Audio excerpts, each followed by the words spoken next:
Halo pemirsa, apa kabar? Kembali lagi dalam acara MTV Weekend bersama saya Di Martiu dan juga rekan saya.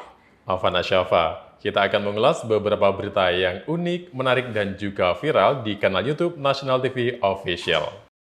Nah, berita hari ini cukup menarik. Nah, yang pertama ini ya, Van. Menarik ini ya? Terjadi lagi karena beberapa waktu lalu tuh pernah ada berita seperti ini dan sekarang terjadi lagi. Tentang kasus kekerasan seksual. Bukan. Apa itu? Ini lucu sih, agak lucu. Seperti apa? Puaskan hasrat seksual, pria asal Jember nekat curi pakaian dalam wanita. Seorang pemuda berumur 22 tahun kedapatan warga tengah melakukan aksi pencurian pakaian dalam wanita yang sedang dijemur. Kejadian tersebut terjadi di perumahan Jalan Semeru, Kecamatan Sumbersari, Kabupaten Jember. Warga pun langsung menggelandang pemuda tersebut ke Mapolsek Sumbersari lantaran ulahnya yang cukup meresahkan masyarakat. Saat dimintai keterangan oleh polisi, pemuda tersebut mengaku mencuri pakaian dalam wanita untuk dijadikan bahan fantasinya saat memuaskan nafsu birahinya. Menurut pengakuannya, ia puas saat melakukan onani dengan pakaian dalam wanita yang dicurinya tersebut. Dalam keterangan polisi, pria tersebut tidak memiliki kelainan seksual, hanya saja dirinya mengalami proses pubertas sehingga dirinya melakukan perbuatan yang tidak lazim tersebut. Selain mengamankan seorang pemuda pencuri pakaian dalam, polisi juga mengamankan barang bukti berupa 2 bra milik korban, 1 unit ponsel dan dompet milik pelaku. Dalam kasus ini, pelaku terjerat pasal 364 KUHP tentang pencurian ringan karena kerugian di bawah 2,5 juta rupiah. Sementara itu, pelaku akan dibina dengan memanggil orang tuanya agar dapat dibimbing dan tidak mengulangi perbuatannya kembali. Dari Jember, Hisyam Nugroho, National TV, melaporkan. Kalau saya tertawa dosa enggak sih? Enggak sih ya. Enggak ya? Aku bacanya juga sedikit. Kenapa? Gimana ya, lucu banget. Lucu ya? Tapi kayaknya memang ya nggak tahu ya. Kok bisa sih saya melakukan hal seperti ini ya? Ini masih muda dia ini. Iya, masih muda. Usianya masih 22 tahun. Tadi ketika saya sempat baca sedikit ya beritanya, kemudian saya sempat lihat videonya, saya pikir dia ini mengalami kelainan. Enggak, dia Ternyata tuh enggak. sedang masa martubas. Matru.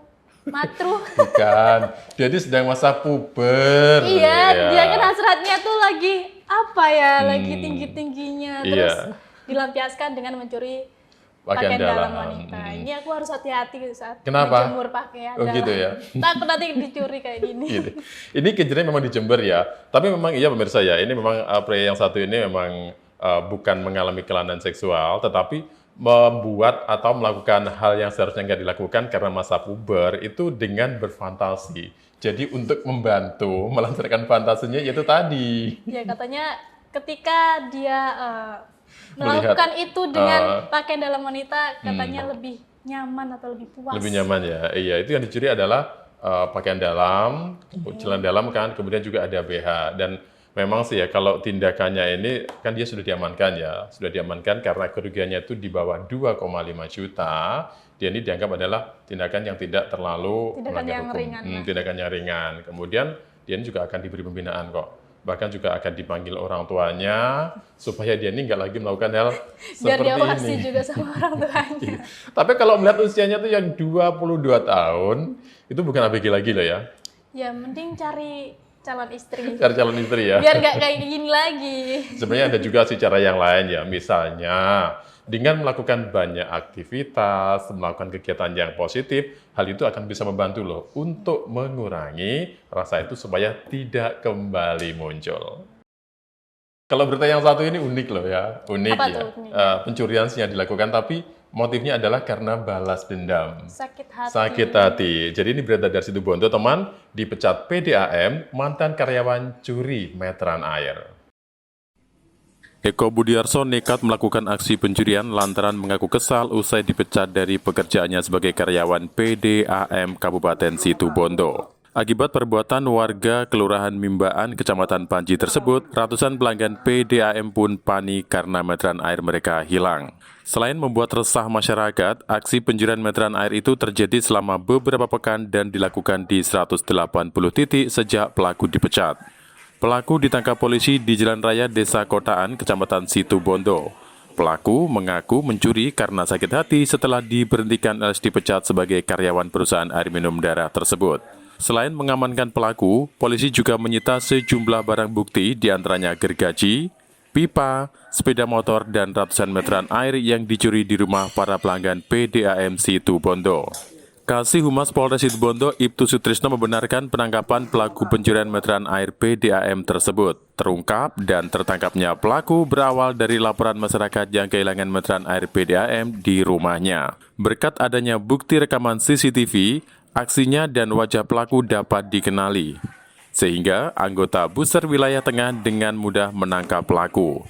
Pelaku ditangkap saat mengendarai sepeda motor di Jalan Raya Desa Kotaan, Kecamatan Kota Situbondo. Guna proses penyidikan selanjutnya, tersangka langsung diamankan untuk menjalani pemeriksaan oleh penyidik Reskrim di Polres Situbondo.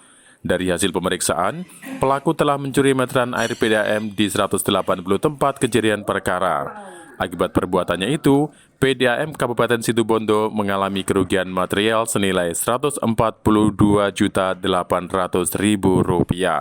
Selain terbukti melakukan pencurian meteran air, pelaku juga terlibat kasus pencurian baterai tower di Kecamatan Arjasa. Atas aksinya itu, perusahaan telekomunikasi seluler tersebut mengalami kerugian material sebesar Rp24 juta. Dari Situbondo, Khairul Rahman, National TV melaporkan. Nah, kalau ini kriminal kan? Ini kriminal, gara-gara sakit hati jadinya mencuri apa itu namanya? Meteran air. Dan itu dilakukan di 180 titik. 180 titik ya, 181 ya. Itu banyak loh kerugiannya. Banyak sekali. Lebih dari 140 juta itu. Ratusan lebih. Ratusan juta. Itu gara-gara memang si pelaku ini itu sakit hati sebenarnya. Dia dulu adalah mantan dari karyawan PDAM. Ya, entah karena satu hal apa, jadi pelaku ini kemudian diberhentikan dan dipecat. Ternyata dia nekat melakukan pencurian. Iya, dia sakit hati. Jadi balas dendam gitu kan, merasa sakit hati, balas dendam, akhirnya dia melakukan pencurian. Ini pertama kali diketahui oleh pelanggan loh ya. Jadi pelanggan saat itu kok kehilangan meteran air. Habis itu tetangganya lagi.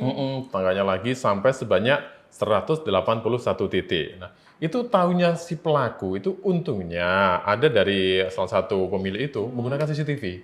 Jadi bisa terlihat, oh ini pelakunya. Nah, jadi CCTV ternyata memang sangat membantu ya untuk mengetahui hal yang demikian. Nah, setelah diketahui ternyata, lah dia atau pelakunya. Ya udah. Tapi sakit hatinya dia ngajak rame-rame bersama salah orang ya? yang dicuri itu. Iya, salah. Sakit hatinya salah. Yang terbaik itu memberikan sesuatu yang bisa membuat orang yang memecatnya itu termotivasi juga berkarya lah misalnya dengan kerja yang lain. Tapi si pelaku ini sebenarnya nggak hanya mencuri meteran air loh. Dia ini juga mencuri baterai dari tower salah satu seluler.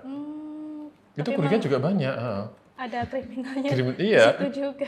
Jadi dia tidak melakukan satu saja untuk tindak pencurian, tetapi beberapa aksi yang lain. Tapi sekali lagi temannya, sebaiknya hal seperti ini tidak dilakukan ya. Dendam boleh, sakit hati boleh ya, tapi jangan sampai melakukan hal kriminal seperti ini. Bisa dilakukan dengan cara yang lebih bermanfaat lagi. Nah, dendam dengan memberikan prestasi. Pemirsa jangan kemana-mana, tetaplah di NTV Weekend, kami akan kembali sesaat lagi. Nah, Van, ini ada berita dari sekitaran sini, Rogo Jampi. Ya. Rogo Jampi. Ini bapaknya lagi ngecat genting, lalu tersetrum. Seperti apa? Tukang cat genting alami luka bakar usai tersengat aliran listrik. Seorang buruh diduga tersengat aliran listrik saat mengecat genting di toko Sarwo Onojaya depan Pasar Rogo Jampi, Kecamatan Rogo Jampi, Banyuwangi. Petugas gabungan dari TNI, Polri, dan Satuan Polisi Pamong Praja langsung melakukan evakuasi terhadap korban yang berada di ketinggian sekitar lebih dari 10 meter tersebut. Proses evakuasi korban cukup menyulitkan lantaran kondisi lokasi yang sempit serta padat bangunan. Petugas gabungan pun harus menaiki tangga bambu guna melakukan evakuasi korban yang berada di atas ketinggian tersebut. Menurut Kapolsek Rogo Jampi, Kompol Sudarsono, korban berhasil dievakuasi petugas. Saat ini korban masih menjalani perawatan medis di Rumah Sakit PKU Muhammadiyah Rogo Jampi. Peristiwa tersebut sempat membuat warga sekitar panik. Proses evakuasi yang dilakukan oleh petugas gabungan pun menjadi tontonan warga sekitar. Sebab lokasi kejadian dekat dengan pasar yang merupakan pusat perbelanjaan di Kecamatan Rogo Jampi, Kabupaten Banyuwangi. Dari pemeriksaan medis, korban menderita luka bakar pada bagian lengan kiri. Usai dilakukan perawatan intensif, korban dinyatakan selamat dan masih menjalankan perawatan lanjutan di rumah sakit tersebut. Dari Banyuwangi, Muhammad Hasbi, Nasional TV, melaporkan. Hati-hati teman ketika Anda sedang melakukan perbaikan, entah itu genting ataupun hal lainnya ya. Hal yang lain harus hati-hati. Nah, apalagi sekarang kan musim lagi nggak bagus. Musim hujan Musim cuacanya. hujan, iya. Kayaknya perlu dilakukan pengecekan dan lain sebagainya ya. Hati-hati ya untuk melakukan hal seperti ini supaya Anda tidak mengalami hal yang sama ini. Bapak ini ketika sedang mengecat genteng itu tersengat oleh listrik. Nah, ini juga apa ya, para tukang di sana harus waspada lah ya. Dimanapun lah kayaknya. Dimanapun, entah itu lagi memperbaiki genteng atau Melakukan hal yang lain ya. Apalagi dengan dekat dengan aliran listrik kan, ini sangat berbahaya. Dan kalau kejadian yang satu ini, selain memang itu berbahaya ya, menyangkut nyawa kan, itu ketika dilakukan evakuasi, ini pun juga mengalami kesulitan loh. karena tempatnya itu juga padat dengan Itu kan di area pasar ya, di area pasar, padat dengan kawasan penduduk, kemudian lokasinya sendiri itu juga sulit. Dan di sini memang sempat menjadi tontonan warga. Iya, otomatis mereka kan juga heboh kan dengan hal seperti ini. Ada apa, bagaimana? Nah, mungkin ini bisa menjadi catatan ya kalau kita akan melakukan sesuatu, entah itu sedang betulin genteng, betulin apapun, kalau memang dekat dengan aliran listrik, harus hati-hati dan waspada. harus hati. Iya, coba diceklah aman nggak kabelnya, aman nggak tempatnya, aman nggak lingkungannya. Jadi ada faktor-faktor tertentu ya. Jadi kalau misalnya memang ada kabel, pakai tes pen dulu lah, dicek. Cek kan? Aku sebenarnya juga kurang ngerti sih soal Kelistrikan. Tapi kalau mendengar berita kayak gini, ngeri juga. Iya, ini kan menyangkut nyawa. Dan Iya. untungnya ini bapaknya masih diberi keselamatan. Betul, masih bisa diselamatkan dan langsung dibawa ke rumah sakit untuk mendapatkan perawatan terkait dengan bencana ini. Suka ngemil, Dim? Suka banget. Suka ngemil, coba sebutin apa sih yang suka kamu buat camilan ketika sedang santai atau kumpul dengan keluarga? Mungkin yang aku sering ngemil tuh kacang-kacangan. Kacang-kacangan ya, kalau Soalnya saya kacang renyah terus beneran. gurih gitu. Kalau saya kacang beneran. Kacang beneran. Iya, saya Gimana nggak suka kacang-kacangan, saya suka kacang beneran. Iya, kacang beneran Oke. maksudnya. Nah, tapi ini ada yang unik ya teman ya. Kacang macadamia, kuliner elit asal Gunung Ijen.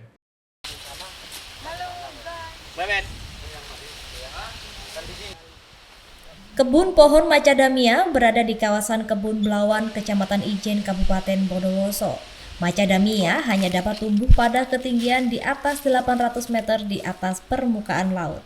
Meski tergolong jenis pohon tahan penyakit, namun jumlah pohon macadamia sangat terbatas. Untuk bisa tumbuh, pohon itu pun butuh karakteristik tanah yang khusus, berbeda dengan kebanyakan tanaman kebun di Indonesia. Luasan kebun macadamia hanya 34 hektar dari total keseluruhan lahan di PTPN. Butuh proses panjang hingga kacang macadamia menjadi bahan makanan siap konsumsi. Setelah dipanen, buah macadamia dijemur selama 2 minggu, baru kemudian siap diolah. Dalam kondisi mentah atau tanpa olah, kacang ini sudah terasa gurih dan lezat. Tak hanya itu, macadamia juga tergolong kacang sehat sehingga banyak diminati konsumen. Sementara untuk harga macadamia sangatlah tinggi, berkisar Rp185.000 untuk kacang pecah mentah. Sedangkan untuk harga kacang utuh dibanderol Rp250.000 per kilogramnya. Dari Bondowoso, Rizky Kurnia, Nasional TV, melaporkan. Apa yang kamu bayangin kalau dengar kata kacang? Kacang, ya makanan. Makanan. Tapi ini unik loh, maksudnya aku belum pernah melihat kacang yang seperti itu. Seperti itu Kayak ya. apa ya? Kayak Bulat kan? bulat kayak kedondong gitu. Nah, kedondong. Kedondong, Bukan kedondong ya. kedondong. Biasanya kacang kan segini ya, kecil Ya kan? ini besar loh. Segini ya, oh gede. Dan saya tuh gak bayangin, ketika pertama kali saya dengar kata kacang, itu adalah sejenis tanaman yang paling tinggi segini lah ya. Segini. Kayaknya kayak apa ya? Kayak pohon mangga Bukan ya. kayak pohon, memang besar Tinggi. sekali kan, besar sekali. Itu pun ketika akan mengambil buahnya harus memanjat, kemudian baru dirontokin, diambil di bawah, dan ternyata kacangnya, oh gede segini ya, segini loh. Jadi penasaran sih sama Jadi rasanya. penasaran, ya itu harganya Harganya lumayan mahal. lumayan mahal. Itu pun juga bukan kacang sembarangan loh ya, karena kacang macadamia ini hanya bisa tumbuh di area tertentu. Jadi juga termasuk langka ya kacang. Langka, tapi memang di sisi lain ini termasuk jenis kacang yang tahan penyakit. Tapi itu tadi, dia ini bisa tumbuh di atas ketinggian 800 meter di atas permukaan laut. 400 meter. Jadi kalau di dekat pantai kayaknya nggak bisa ya. Nggak bisa, emang khususnya di situ. Nah, kacang ini memang enak ya. Ketika mentah saja, itu rasanya gurihnya lainnya tuh memang sudah bisa langsung dikonsumsi. Berarti mentah langsung bisa dimakan itu. Coba setelah diproses kan, ketika mentah sudah bisa dikonsumsi. Harganya bayangin. Berapa tuh harganya? Harganya. 1 Yang pecah kilogram. loh ya, yang pecah itu yang nggak pecah. utuh. Yang pecah itu harganya itu lebih dari Rp180.000. Bayangin pemirsa, lebih dari Mahal Rp180.000. juga. Bukan mahal Beda lagi. dengan kacang-kacang yang di pasaran itu ya. Makanya namanya kan kacang elit ya. Dan itu kalau untuk yang utuh harganya jauh lebih mahal. Karena mencapai Rp250.000. Nih teman-teman kalau penasaran bisa langsung ke tempatnya Daerah ya. Bondowoso ya, di daerah Pegunungan Ijen di kawasan Bondowoso. Nah, Van, di era modernisasi ini kerajinan atau yang apa ya, Berbau budaya-budaya yang tradisional itu jangan sampai iya. luntur. Iya, itu perlu loh untuk dilestarikan karena sekarang yang bernilai tradisional itu sangat menarik lah ya. Menarik dan cocok untuk anak generasi sekarang. Nah, di sini beritanya yaitu eksistensi kerajinan tatah sungging di era modernisasi.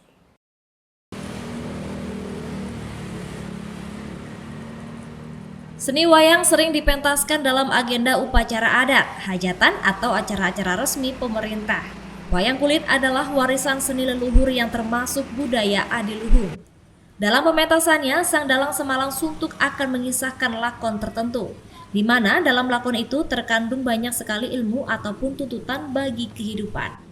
Namun, siapa sangka di tengah hiruk-pikuknya modernisasi, beberapa pengrajin tatah sungging atau pembuatan wayang kulit di Banyuwangi masih bertahan dan tetap eksis serta bersaing dengan sejumlah karya modernisasi.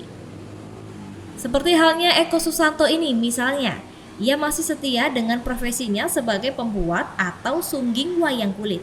Dirinya memproduksi wayang kulit ini di kawasan Jalan Yos Sudarso, Kelurahan Sokuwidi, Kecamatan Kalipuro, Banyuwangi. Tangannya nampak lincah saat menata dan mengukir selembar kulit sapi dengan menggunakan pisau tata berbagai ukuran miliknya. Kulit ditata sesuai bentuk yang sudah digambar sebelumnya. Selanjutnya diukir dengan berbagai motif yang sudah ditentukan.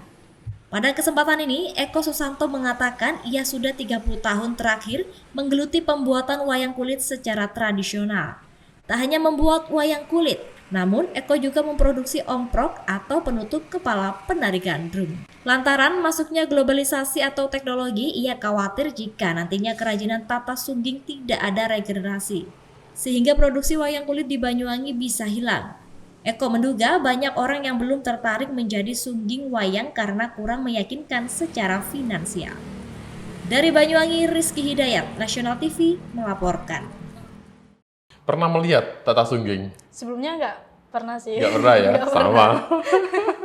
Saya nggak pernah lihat ya, nggak pernah lihat. Tahunya itu ya di medsos lah, di televisi dan lain sebagainya. Ketika mereka melakukan apa itu pembuatan, ketika menatah wayang kulit itu kan. Kalau wayang kulit tahu kan? Kalau wayang kulit tahu. Wayang kulit, walaupun sekarang di era modern kan masih banyak ya, bertujukan Masih di berbagai eksis. tempat, masih eksis. Nah, kalau kita sekedar nonton wayang kulit, oke lah. Tapi tahukah bagaimana kerumitan ketika membuat toko dengan bentuk mata, bentuk ukiran-ukiran di apa itu bagian wayang kulit. Nah, ternyata hal itu, walaupun mungkin sudah banyak yang melupakannya, tapi sampai sekarang masih dilakukan loh ini. Dan juga biar tidak punah lah ya. Iya. Untuk generasi yang akan datang tuh biar tahu, oh ini loh. Sejarahnya. Jadi perlu diperkenalkan kembali ya. Dan memang hal ini walaupun sekarang sudah mulai tergerus dengan apa segala sesuatu yang berbau modern, ya, ternyata para pengrajin atau kerajinan tatah sungging ini sampai sekarang masih tetap eksis. Iya. Kenapa dilakukan? Ya biar apa ya, tidak punah. Tidak Yang punah. pertama tidak punah. Yang kedua biar anak-anak zaman sekarang atau zaman yang akan datang, zaman cucu yang kita akan nanti datang, ya. zaman yang selanjutnya itu bisa mengetahui, oh ini Tata Sungging, oh ini wayang, karena aku melihat dari bentuknya itu kayak emang sulit. Unik ya ya. bisa? Itu perlu nilai seni ataupun feel yang tinggi lah ya. Tapi walaupun sekarang di era modernisasi, ternyata hal ini tidak membuat para pengrajin atau pembuat tata sungging ini tidak berkecil hati. Mereka tetap saja melakukan hal ini, penting lah ya. Bersaing. Iya, tetap bersaing karena memang hal ini perlu untuk dilestarikan supaya anak cucu kita nanti tahu bagaimana proses pembuatan wayang kulit yang juga merupakan sejarah dari bangsa Indonesia ini. Pemirsa, jangan kemana-mana, masih ada berita yang menarik lagi yang akan kita ulas. Tetaplah di MTV Weekend. Lagi-lagi tentang aksi pencabulan kembali terjadi. Pencabulan anak di bawah umur. Iya, nah seperti berita yang satu ini teman, tak tahan ditinggal istri ke luar negeri, pria asal Jember tega cabuli bocah. Aksi pencabulan terhadap anak di bawah umur kian meresahkan. Kali ini aksi pencabulan menimpa gadis berusia 12 tahun warga Kecamatan Wuluhan, Kabupaten Jember. Sementara itu pelaku merupakan seorang pria parubaya berinisial SS berumur 45 tahun. Parahnya lagi, pelaku merupakan tetangga sendiri yang kediamannya tidak jauh dari rumah korban. Kasus pencabulan yang menimpa siswi yang masih duduk di bangku kelas 5 SD ini bermula saat pelaku sering melihat korban melintas di rumahnya. Awalnya, pelaku selalu memberi uang dan makanan kepada korban saat hendak berangkat dan pulang sekolah. Karena perhatiannya tersebut, korban merasa senang dan tidak memiliki pikiran buruk terhadap pelaku, sehingga korban sering bermain ke rumah pelaku. Saat korban bermain di rumah pelaku, pikiran jahatnya pun muncul. Pelaku juga kesepian di rumahnya lantaran ditinggal oleh istrinya yang bekerja ke luar negeri. Aksi pelaku pun diketahui oleh paman korban. Saat itu, pelaku tiba-tiba masuk ke dalam kamar korban. Aksi tersebut pun terpergok, lalu paman korban menanyakan kepada bocah tersebut terkait apa yang telah dilakukan oleh pelaku. Saat itulah korban mengaku kepada sang paman bahwa pelaku sudah mencabulinya. Setelah paman korban mengetahui perbuatan itu, ia langsung melaporkannya kepada polisi dan pelaku pun langsung digelandang ke Polsek Wuluhan. Saat dimintai keterangan polisi, pelaku mengaku dirinya tertarik pada paras manis gadis belia tersebut. Selain itu, SS mengaku hasrat birahinya sudah lama tak terlampiaskan, lantaran sudah bertahun-tahun ditinggal sang istri bekerja di luar negeri. Atas perbuatannya itu, pelaku dijerat pasal 81 Undang-Undang Nomor 35 Tahun 2014 Jungto Undang-Undang Nomor 17 Tahun 2016 tentang penetapan Peraturan Undang-Undang Nomor 1 Tahun 2016 tentang perubahan kedua atas Undang-Undang Nomor 23 Tahun 2002 tentang perlindungan anak dengan ancaman hukuman minimal 5 tahun dan maksimal 15 tahun penjara. Dari Jember, Isam Nugroho, Nasional TV melaporkan. Waduh, ini gimana maksudnya ini? Bukan gimana maksudnya, tapi kalau saya sih miris ya. Miris juga, karena anak kecil masih kelas 5 SD itu ya. 5 apa 3 ya? 5 SD. 5 SD ya, itu belum tahu apa-apa ya. Tapi sebenarnya bukan ke situnya juga sih ya, tapi kayaknya tentang tindak asusila ini yang perlu dievaluasi lah pada diri sendiri tentang bagaimana dan apa. Dan ini memang kejadian ini si pria atau si suami ini ditinggal istri ke luar negeri. Kenapa sih kok harus bocah gitu loh yang jadi korban? Nunggu istrinya pulang seharusnya. Bukan gitu, seharusnya dengan cara yang lain. Apa ya? Melakukan aktivitas lain. Nah, itu maksud saya. Tapi karena kasihan juga istrinya di sana kepikiran, di sana cari uang, lalu suaminya kayak gitu. Nah, kalau hal seperti ini yang malu siapa? Juga dan dirinya sendiri. Keluarganya juga kena dampak sosial kan. Jadi untuk hal seperti ini mungkin bisa jadi evaluasi ya, bagaimana kesepakatan ketika pasangan suami istri ini berpisah atau satunya keluar negeri, satunya di rumah seperti apa dan bagaimana ya. Dan harus itu tadi menjaga sih, komitmennya juga. tapi lebih baik memang untuk menyiasati hal seperti ini dengan melakukan banyak aktivitas lah. Menyibukkan diri. Ya, seperti teman-teman di TV kan gitu ya, ada yang jadi kameramen, ada yang jadi... Biar tidak kepikiran yang aneh-aneh gitu ya teman-teman. Kalau Dimar sendiri untuk menyiasati hal-hal yang tidak diinginkan, misalnya apa sih untuk mengalihkannya? Apa ya? Untuk mengalihkannya, mungkin Bingung. apa ya? Bingung aku. Ini bisa cerita untuk Anda teman aja. Jadi kalau Anda memang mungkin mengalami sesuatu yang kurang baik pada diri Anda, cobalah evaluasi. Mungkin lebih banyak waktu dengan keluarga, misalnya anak, kemudian orang tua, kemudian Mengajak juga liburan mungkin sahabat. juga Iya, bisa menjadi atau lebih referensi banyak ya. beraktivitas lah. Kan kalau kita hidup di lingkungan, di suatu lingkungan ya, pasti kan banyak aktivitas masyarakat ya. Entah itu organisasi, perkumpulan, bukan hanya untuk anak muda loh ya, tetapi untuk para orang tua. Orang-orang tua juga. Iya, kemudian lebih mendekatkan diri kepada Allah Subhanahu wa Ta'ala. Nah ini fatal juga ya karena tidak adanya tidak kesengajaan malah Menjadi sesuatu yang nggak baik buat apes dirinya. juga buat mereka. Apa itu? Akibat video viral pasang bendera terbalik, sopir truk dipanggil Koramil. Seperti inilah video amatir yang menampilkan bendera negara Republik Indonesia yang terpasang di salah satu kendaraan truk material. Bendera kebangsaan Indonesia itu terpasang dengan posisi terbalik. Video berdurasi sekitar 26 detik itu terekam oleh kamera ponsel milik warga. Setelah terekam ponsel warga, dalam waktu sekejap video itu pun viral dan menggegerkan jagat maya. Berselang sehari pasca kejadian tersebut, seorang sopir truk material atas nama Faisal Pratama warga desa Bomo, Kecamatan Blimbing Sari, Banyuwangi, dipanggil pihak TNI Angkatan Darat ke Koramil Rogo Jampi untuk mengklarifikasi terhadap kebenaran kejadian itu. Faisal Pratama mengaku pada saat memasang bendera tersebut, ia dalam kondisi belum sadar usai bangun tidur. Selanjutnya, ia berangkat ke acara Kopda Truk Material di Desa Karangbendo, Kecamatan Rogo Jampi, Banyuwangi. Hingga pada akhirnya, truk yang dikendaranya tersebut terekam oleh kamera warga, hingga pada akhirnya video itu viral di jagat maya. Sementara itu, Danramil Rogo Jampi, Kapten Infanteri Misdari membenarkan kejadian tersebut. Ia mengatakan kejadian itu terjadi lantaran unsur ketidaksengajaan. Karena tidak ada unsur kesengajaan, pihak Koramil meminta sopir untuk meminta maaf kepada seluruh masyarakat Indonesia serta menandatangani surat pernyataan agar tidak mengulangi kembali. Dari Banyuwangi, Rizky Dayat, Nasional TV melaporkan. Hati-hati. Ini ini yang di balik ini bendera. Iya loh ya, merah putih ini loh. menyangkut bendera merah putihan, bendera kebangsaan kita. Sudah nonton videonya kan ya tadi seperti apa dan Sudah. bagaimana ya? Alasannya itu apa? Karena ketika ingin mengikuti demo kan itu ya acaranya. Dia lagi ngantuk terus masang Baru bangun nggak sadar. tidur, Baru masang. bangun tidur masih ngantuk-ngantuknya masang bendera dan alhasil terbalik dan warga di sana mengabadikannya dengan merekam. Iya, dengan video amatir itu kan. Tapi bahaya loh ya, ini karena menyangkut dengan bendera merah putih. Jadi kalau sudah menyangkut hal-hal seperti ini, ya jangan alasannya ngantuk dan lain sebagainya. Dicek lagi ya. Kan ada lagu ya, bangun tidurku terus mandi.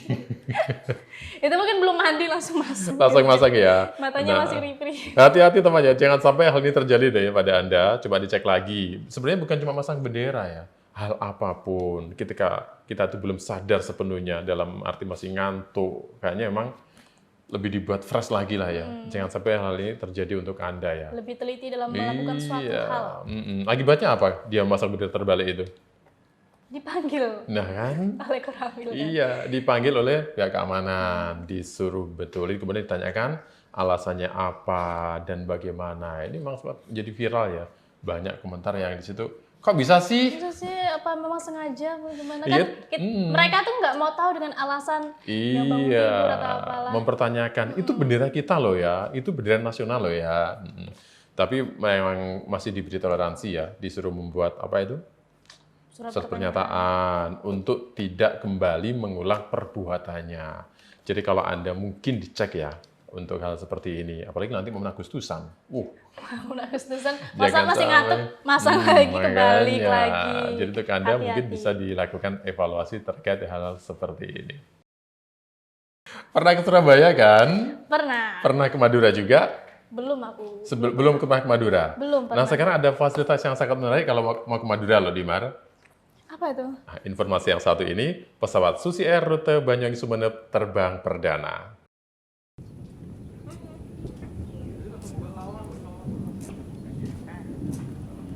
Setelah menempuh proses dan prosedur yang cukup lama, akhirnya penerbangan pesawat perintis Susi Air pada Selasa siang 11 Januari 2022 resmi melaksanakan penerbangan perdananya.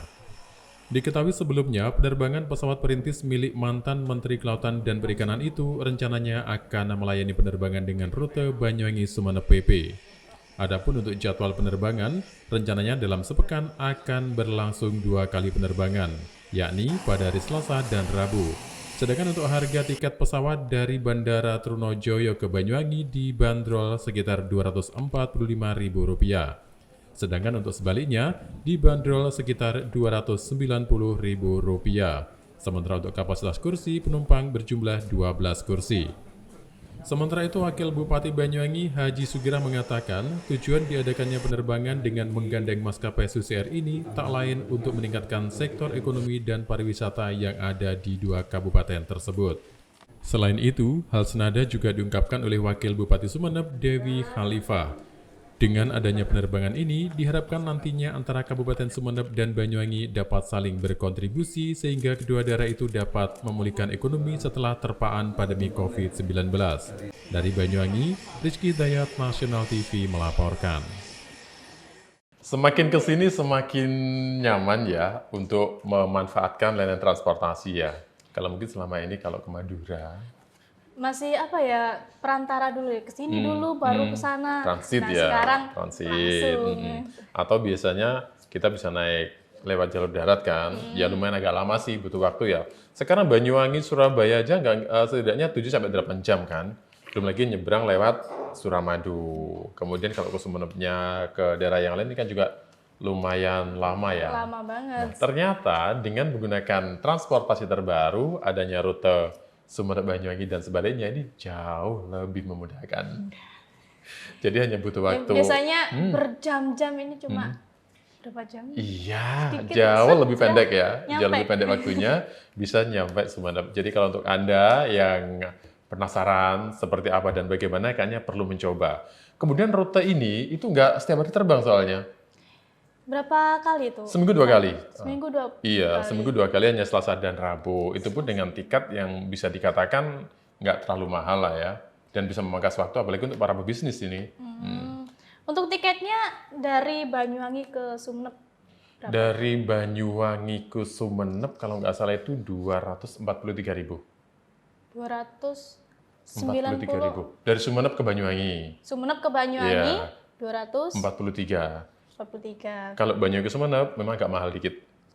Tapi itu 290-an. termasuk masih terjangkau ya? Masih untuk terjangkau, iya. Jadi kalau selama ini mungkin teman-teman pebisnis ya yang kesulitan kalau ke Madura, kan banyak yang sebenarnya mengeluhkan ya, kayaknya waktunya terpotong di jalan, jadi butuh waktu berjam-jam kan gitu. harganya. Ya, harus berhenti dulu, istirahat. Ini langsung kalian tidur di pesawat. Iya, jadi kayaknya bisa memangkas waktu para pebisnis memanfaatkan layanan Banyuwangi Sumeneb atau Sumeneb Banyuwangi ini. Pemirsa, tetaplah bersama kami di NTV Weekend. Kami akan kembali setelah jeda pariwara berikut ini. Pernah dengar kata karet? Pernah lah. Apa yang terlintas lentur. di bayangan? Iya kan? Lentur. Iya. Nah, tapi ini beritanya ada yang unik, yaitu manusia karet, pria bertubuh lentur penuh prestasi. Dialah Ahmad Yudianto, pria 30 tahun, warga desa Pejaten, Kecamatan Kota, Kabupaten Bondowoso.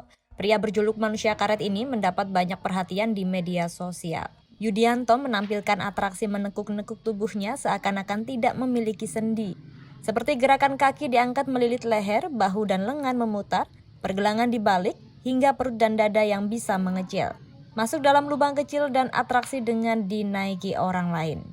Kelebihannya tersebut berawal dari ketidaksengajaan pada saat duduk di bangku SMP. Suatu pagi Yudi mengalami hal aneh dengan diawali kantuk yang parah dan menguap keras sekali. Ketika menarik tangannya ke atas, tiba-tiba tangan terus ke belakang dan tidak ada hambatan memutar. Aksi manusia karet tersebut sempat ikut ajang pencarian bakat kabupaten hingga nasional, namun belum menjadi juara. Untuk mengasah bakatnya, Yudianto hanya ikut dalam undangan hajatan dari desa ke desa dengan upah kecil. Dari Bondowoso, Rizky Kurnia, Nasional TV melaporkan. Ternyata benar ya. Ternyata ada loh manusia karet itu. Jadi benar-benar lentur gitu kan, benar lentur. Itu dari Bondowoso ya? Dari Bondowoso. Dari Bondowoso memang sesuatu yang unik, sesuatu yang menarik ya. Ini laki-laki ya? Laki-laki. Dan dia baru menyadari ketika duduk di bangku SMP. Ketika ngantuk, Menguap. Menguap. Iya, menguap namanya ya. terus kan biasanya kita kalau ngantuk Itu tangannya. refleks sudah ya Nah itu dia tidak menyadari kalau tangannya itu sampai di di belakang. belakang. Dan itu tidak mengalami kesulitan ya. Tidak boleh kesulitan, kayak nggak ada sendinya sama sekali gitu loh. Nah, itu kan yang menarik ya. Dan bukan cuma itu ternyata, dia juga bisa melakukan gerakan-gerakan yang lain yang berhubungan dengan tulang dan sendi, tetapi tidak bermasalah dengan sendi dan tulangnya. Kayak gini. Betul. Aku aja kayak nggak bisa.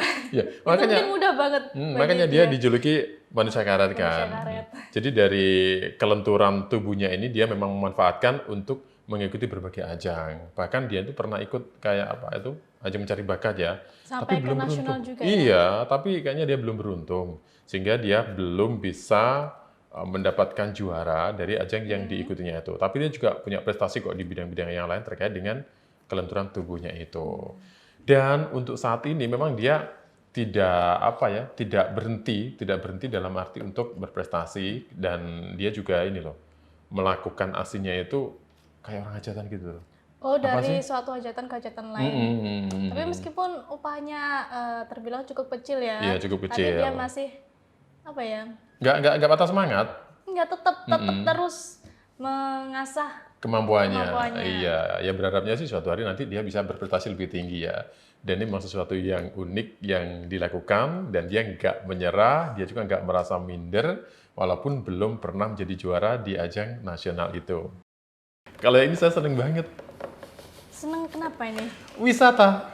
Wisata. Kalau ngomongin wisata, hawanya seneng banget. Iya, gembira ini banget. venue baru yang kayaknya perlu diketahui oleh masyarakat umum ya. Apa tuh? Nah, mau tahu kan? Mau tahu Teman, banget. venue para layang Gunung Menyan resmi dibuka.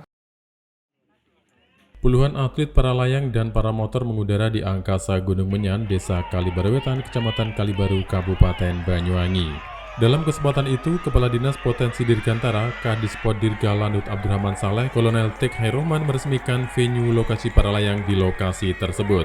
Acara pembukaan venue para layang itu juga disambut meriah oleh masyarakat sekitar. Dengan adanya wisata Dirgantara tersebut, diharapkan dapat memicu semangat para atlet para layang khususnya di Banyuwangi untuk dapat mengembangkan potensi diri. Pembukaan venue di Gunung Menyan itu juga merupakan sejarah lantaran di Banyuwangi baru ada pertama kali lokasi venue para layang. Diharap dengan adanya venue para layang dapat menumbuhkan atlet berbakat yang dapat tampil di ajang nasional maupun internasional. Nantinya, seluruh atlet para layang yang berlatih di Gunung Menyan akan dibimbing secara langsung oleh TNI Angkatan Udara Lanut Abdurrahman Saleh Malang. Sementara itu, ADM Perhutani KPH Banyuwangi Selatan Panca Putra Maju Sihite menjelaskan, lokasi take-off para layang tersebut berada di wilayah perhutani, oleh sebab itu pihaknya sangat mendukung terkait keberadaan kegiatan kedirgantaraan dan olahraga para layang tersebut. Selain itu, juga dapat menambah wisata sekaligus edukasi terkait kegiatan olahraga para layang di Banyuwangi. Dalam kesempatan itu, sebanyak 30 atlet para layang dan para motor ikut menjajal angkasa Gunung Menyan. Para atlet tersebut juga sangat berkesan dapat mengudara di venue para layang pertama di Bumi Blambangan itu. Diharap dengan adanya kegiatan tersebut dapat memacu potensi atlet muda para layang di Banyuwangi. Sebab fasilitas dan juga kondisi geografis di venue para layang di Gunung Menyan itu sangat mendukung bagi olahraga para layang. Dari Banyuwangi, Tim Liputan Nasional TV melaporkan. Tuh kan, bener kan? Wisata baru ada di Banyuwangi. Saya jadi penasaran, bayangin naik dari ketinggian berapa ya, 200-300 meter. Duh, kayaknya sensasinya kena banget itu. Tapi aku sedikit takut sih. Kenapa? Takut nanti kalau nggak bisa turun gimana? Loh, kan ada pemandunya. Aku kira diterbangkan sendiri gitu. Enggak, iya bener sendiri, tapi nanti di situ akan dipandu kok ya, akan ada dipandu. Dan ini memang sesuatu yang baru dan bisa menjadi pilihan untuk wisata baru di Banyuwangi. Gunung Menyan itu ada di ada di Kalibaru. Ada di Kalibaru. Iya, jadi termasuk Banyuwangi Selatan kan. Jadi kalau selama ini mungkin yang di kota, kalau ke selatan tuh ke pantai lah ya, ke Pulau Merah dan lain sebagainya. Dengan adanya venue baru di Gunung Menyan ini, bisa jadi salah satu pilihan menarik. Yang apa ya, cukup menantang juga ya. Iya, sangat menantang. Bukan cukup menantang, tapi memang sangat menantang, memacu adrenalin kita. Tapi di sisi lain kalau memang kita senang dengan satu tantangan adanya para layang ini, pasti akan Ini harus dicoba ini. iya, dan resmi dibuka berarti memang Banyuwangi punya venue baru untuk wisata yang kayaknya perlu dipublikasikan. Dan ini juga akan menjadi salah satu daya tarik tersendiri, daya tarik baru ya untuk wisatawan yang berada di luar Banyuwangi. Jadi nggak usah jauh-jauh lah ya. Iya. Ini untuk para layang di Banyuwangi sudah ada. Ada. Jadi kalau selama ini masyarakat Banyuwangi ingin menikmati para layang harus jauh ke luar kota, misalnya ke dataran tinggi kan, Malang, Ke kemudian Bandung ya. Kurang tahu sih Dari aku. ini. Aku yang tahu di Malang itu ada apa. Ada ya. Nah, daripada jauh-jauh ke sana, sekarang kalau di Banyuwangi ada, tinggal ini aja memanage waktu aja. Di manage waktu, kemudian kapan bisa datang, bisa rame-rame, bisa juga dengan keluarga. Jadi kan akan menjadi sesuatu yang baru tentang venue wisata di Banyuwangi. Demikian pemirsa, informasi tadi sekaligus mengakhiri perjumpaan kita pada hari ini. Kita ketemu lagi di episode berikutnya. Jangan lupa selalu ikuti kanal YouTube Nasional TV Official. Saya Pana Syafa. Dan saya Dewarti pamit undur diri. Sampai jumpa.